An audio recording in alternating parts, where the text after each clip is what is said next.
This game offers a fresh take on the Dynasty Warriors series, because instead of jumping between dozens of playable characters like previous games, this one follows a single nameless hero with amnesia during the fall of the Han Dynasty in ancient China. It's basically designed to be a perfect entry point if you've never played these games before. If you have in fact never played them, just know that these games are well received for letting players become powerful warriors who can take on entire armies single-handedly with extremely satisfying combat. An opening!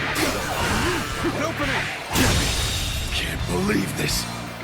The enemy officer. And in this game right here, the story is more focused as well. You begin during the Yellow Turban Rebellion, and for roughly the first half of the game, everyone starts on the same path, but approximately halfway through the game, you have to pick sides between the three main factions. Each path gives you about 20 hours of content, and so far the game thankfully does take time to develop all these characters, instead of just throwing historical facts at you. You get to hang out with famous figures, and build relationships with them through special events, which are basically just short scenes that flesh out their personalities. For the gameplay itself, you can play around with 9 different weapon types that are all designed to feel distinct.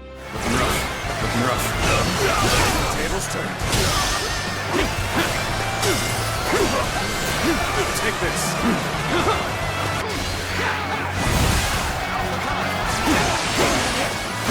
You can swap between weapons mid-battle and customize your fighting style through a skill tree. During battles, you can occasionally take control of other famous officers, but just for brief moments when your gauge fills up. They hit harder than your normal character and can clear entire crowds with their ultimate attacks. Later in the game, you also unlock the ability to command small squads of troops. The game is not set in a huge open world like Dynasty Warriors 9. Instead, you move between battles and events on a map that almost feels like a diorama. You can visit towns for trading, take on optional skirmishes to level up, and do challenge missions. The battles themselves are still that classic 1 versus 1000 style, but enemies are designed to pose more of a threat now,